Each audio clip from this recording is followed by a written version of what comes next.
आप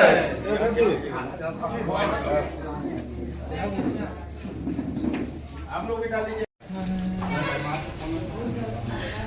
भारत माता की जय। भारत माता की जय। नमस्कार, मेरा नाम है दिलीप कुमार पांडे और आप देख रहे हैं नमस्ते यूपी का खास कार्यक्रम सबकी बात। लोकसभा चुनाव 2024 का आगाज़ हो चुका है। हर पार्टियां अपने कमर कस ली है इसकी तैयारी के लिए।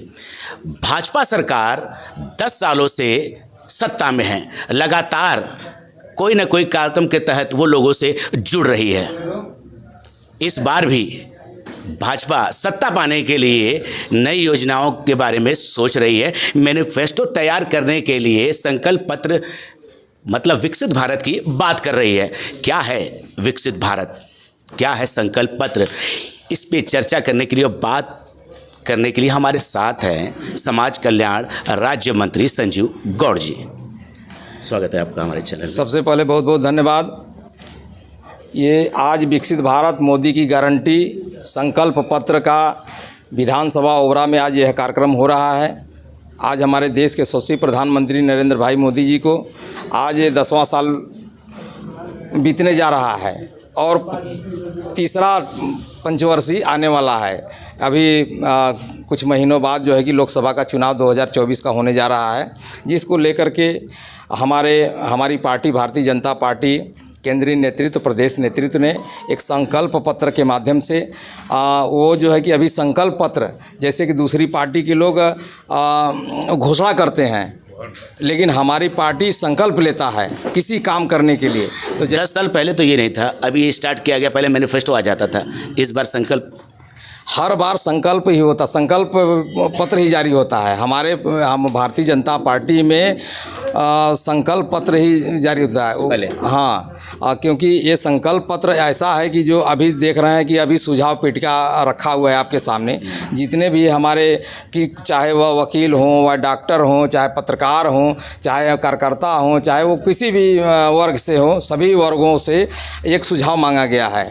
क्योंकि ये सुझाव हमारे भारतीय जनता पार्टी केंद्रीय नेतृत्व में जाएगा और उनका सुझाव जो अच्छा लगेगा कि वास्तव में ये सुझाव उसमें सम्मिलित कर लिया जाएगा।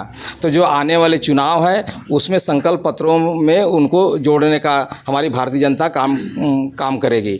इसीलिए आज संकल्प पत्र के माध्यम से आज जो सुझाव पेटिका रखा गया है उसको अपना सारे लोगों ने अपना सुझाव देंगे और सुझाव के माध्यम से जो हमारा संकल्प पत्र जो जारी होगा लोकसभा के चुनाव में 2024 में, तो निश्चित रूप से हमारा जनपद सोनभद्र में जो भी सुझाव जिनका भी अच्छा रहेगा तो निश्चित रूप से उसको संकल्प पत्र में सम्मिलित कर लिया जाएगा।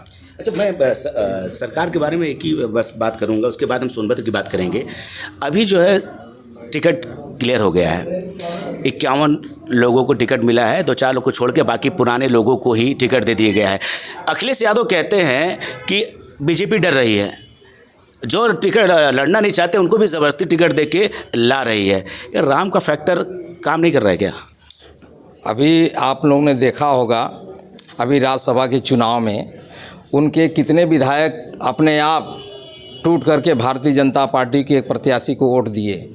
तो अखिलेश यादव जी कहते हैं कि भारतीय जनता पार्टी डर रही है, तो डर तो उनको है कि वो अपने विधायकों को नहीं बचा पा रहे हैं। कि अपने उनके जो मुख्य सचेतक थे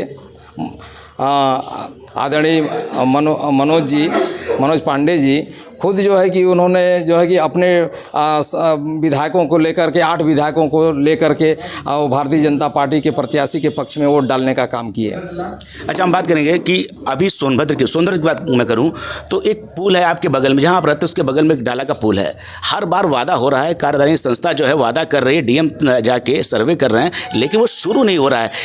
किस बात का डर है? मतलब वो काम नहीं कर रहे हैं। योगी राज में सब काम हो रहा है, योगी का डर खत्म हो गया है क्या सोनभद्र में? डर किसी का ख़त्म नहीं हुआ है, कानून व्यवस्था चल रहा है और जिस प्रकार से हमारे प्रदेश के यशस्वी माननीय मुख्यमंत्री जी का जो कानून व्यवस्था है वह किसी से छुपा नहीं है। आप सबने पिछली सरकारों में देखा होगा, चाहे सपा की सरकार रहा हो चाहे बसपा की सरकार रहा हो, खुलेआम गुंडे बदमाश घुमा करते थे और काम की बात तो छोड़िए, कहीं गाँव में काम नहीं दिखाई देता था। लेकिन जो जिस पुल की बात कर रहे हैं, घूम के लोग जा रहे हैं, बड़ा परेशान हो रहे हैं, लंबा टाइम लग रहा है। रेलवे का जो पुल है जो है बग्घा नाला का, वह तेज़ी से काम चल रहा है। दोनों तरफ का जो है कि डामरीकरण हो रहा है, जो है कि काम चल रहा है। हमें लगता है कि महीने के अंदर अंदर एक महीने के बाद जो है कि मतलब मार्च के तक वो फाइनल करके वहाँ आवागमन चालू कर देंगे। अच्छा, एक और आपको क्वेश्चन, पिपरी के जो भू स्वामित्व वाली बात चल रही है, ये कब तक क्लियर होगा? क्या उनको ये हक मिलेगा पिपरी वासियों को? ये बड़ा मुद्दा है सोनभद्र में। निश्चित रूप से जो पिपरी का ज़मीन का मामला था, इसको लेकर के प्रदेश के मुख्यमंत्री जी ने संज्ञान में लेकर के और इसका यहाँ के चेयरमैन दिग्विजय जी इसको लेकर के हम लोग साथ में, और यहाँ का जो पिपरी की जो मूलभूत समस्या है, जो ज़मीन की समस्या है, इसको कितना जल्दी निस्तारण कर दिया जाए।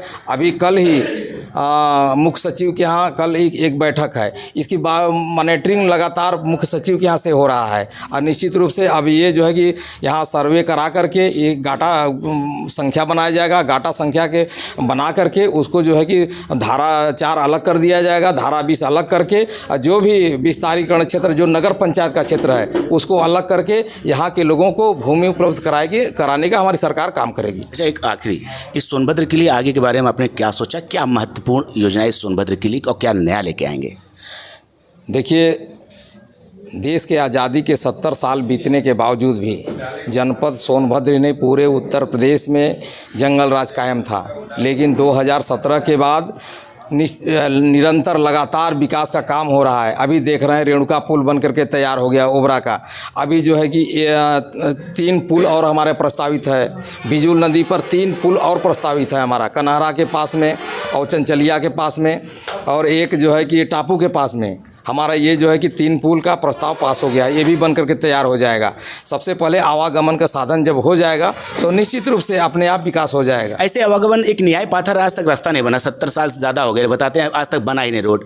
कभी आप इसके बारे में बात की है? निहाई पाथर का रास्ता जो है कि उसमें एम्बुलेंस नहीं जा पा रहा था, बार बार शिकायत आ रहा था गांव में निहाई पाथर में एम्बुलेंस नहीं जा पा रहा था। तो हमने डीएम से कह के डीएमएफ के माध्यम से कुछ रास्ता बनवाए हैं। अभी कुछ थोड़ा बहुत रह गया है, उसको भी प्रयास कर रहे हैं कि जल्दी से जल्द वो भी बन जाए। जल्द वो भी बन जाए। प्रभु राम की कृपा, साथ ही विकास के साथ दौड़ती गाड़ी क्या बीजेपी को फिर से सत्ता में लाएगी? हालांकि बहुत ही नज़दीक है चुनाव और काफ़ी दिलचस्प रहेगा ये देखना। अगली बार फिर मुलाकात होगी, किसी के साथ होगी, सबकी बात होगी। तब तक के लिए नमस्ते यूपी।